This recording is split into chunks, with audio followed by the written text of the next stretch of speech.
सूत्र मिलता है, मन एव मनुष्याणाम कारण बंध मोक्षयो। मन से ही व्यक्ति चाहे तो संसार से पार हो सकता है और मन से चाहे तो वो संसार में ही और भ्रमण करने के साधन ढूंढ सकता है। जब तक मन नहीं होता तब तक जीव अपना आत्म कल्याण के बारे में विचार भी नहीं कर पाता, लेकिन मन होने के बाद में उसका सही प्रयोग करना ये भी जो है बहुत मुश्किल से उपलब्धि होती है। जहाँ अनादिकाल के संस्कार जीव के पड़े रहते हैं, उसके कारण में अपना अहित तो वो बहुत सहजता से कर लेता है, लेकिन अपना हित करने के लिए बहुत पुरुषार्थ लगता है। देखते भी हैं अपन, जहाँ साइकिल को यदि चढ़ाई पर चढ़ाना होता है तो बहुत पुरुषार्थ लगता है और ढाल पर नीचे उतारने में कोई देर नहीं लगती। ऐसे ही मन का है, मन से अच्छे विचार करना बहुत प्रयत्न के माध्यम से, बहुत साधना के फल के माध्यम से उत्पन्न होता है।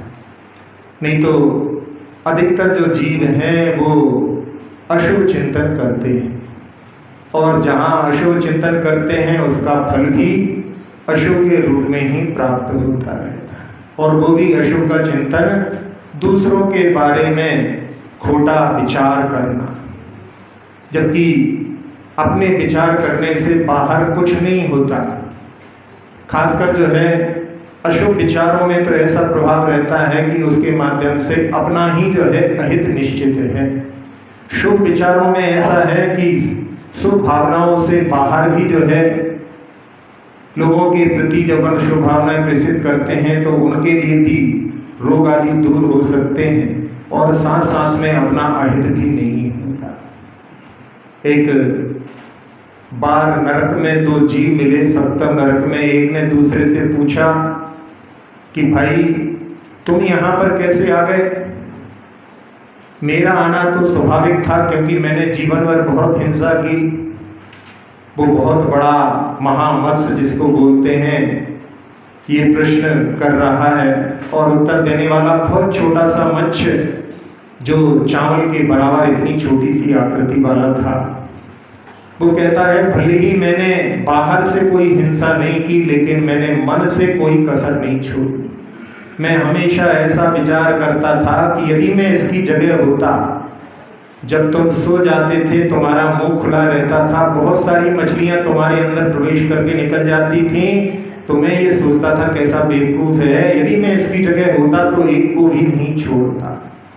किया कुछ नहीं, लेकिन मन के माध्यम से ऐसा पाप कार्य किया कि सप्तम नरक पहुंच गया। बस यही जो है मन के माध्यम से दूसरों का अहित सोच करके अपना अहित कर लेते हैं।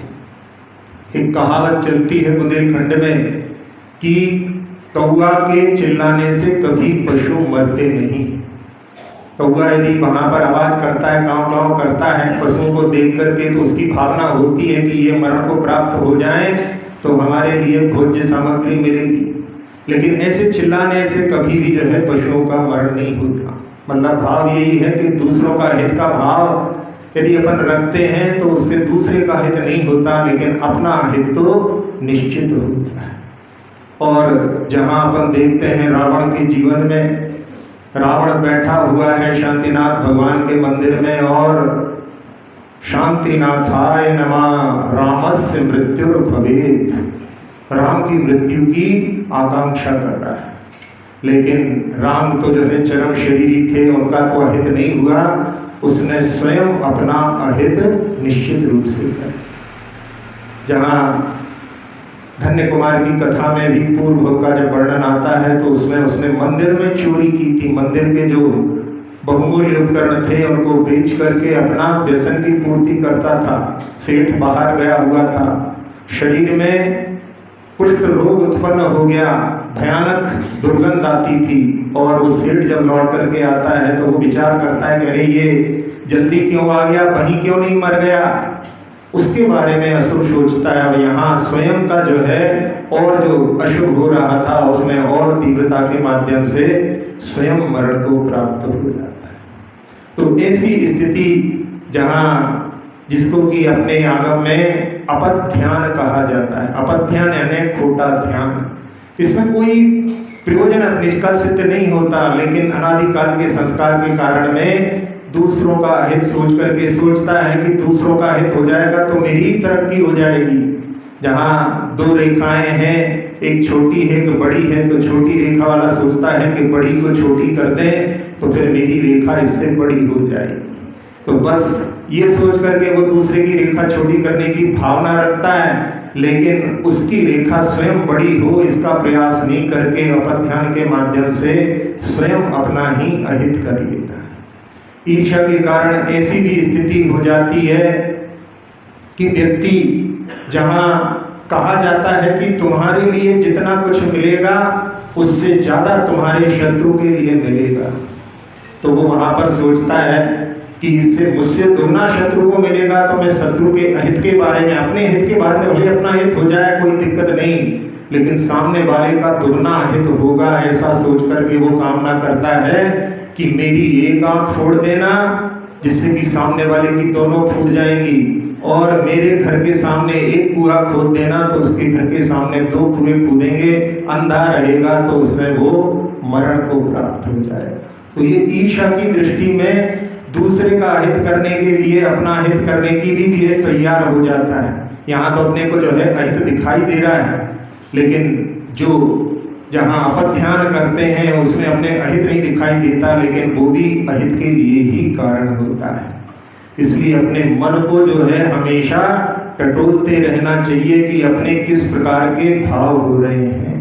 हमारे ये भाव हमारे लिए ही बंधन के कारण बन सकते हैं। यदि अपन इस प्रकार का विचार करना प्रारंभ कर दें तो अपना स्वाध्याय सब जगह हो सकता है, सोते समय में भी हो सकता है, दुकान पर भी हो सकता है, भोजन करते भी हो सकता है, सब जगह ये स्वाध्याय अपना जो है स्वस्य भावस्य अध्ययनम इति स्वाध्याय, इसको अपन हर जगह कर सकते हैं। जहाँ व्यक्ति इस अपध्यान के माध्यम से दूसरों के बारे में अहित का विचार करता है और उसके कारण में ऐसे संस्कार पड़ जाते हैं, जब कभी कहीं कुछ मौका मिलता है तो फिर अहित करने से चूकता भी नहीं है। यानी उसमें उसके संस्कार भावों के इतने मजबूत हो जाते हैं, वहां पर वो विचार नहीं कर पाता कि मैं ये करूंगा तो इसका क्या फल मिलेगा।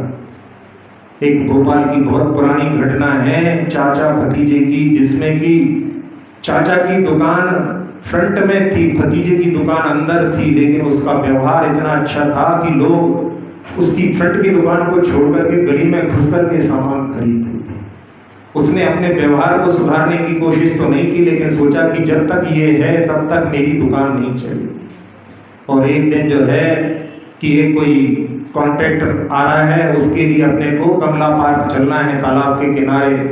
भतीजा चाचा के साथ गया, उसके दो मित्रों को भी साथ में लेकर के गए और वहां पहुंचने पर मारने के लिए प्रयास करने लगे। उसने कहा जितना पैसा लेना हो ले लो, लेकिन वो तो सोचता था कि जब तक ये रहेगा मेरा हित नहीं हो सकता। तो वहां पाइप पड़े हुए थे, पाइप से उठा करके उसके सिर पर वार किया और तालाब के ही किनारे पर उसको छोड़ करके यहाँ सब लोग घूम रहे हैं और उसमें पूछते हैं उससे, तो वो स्वयं के देता है, देखो शायद हो सकता है कमला पार्क गया हो।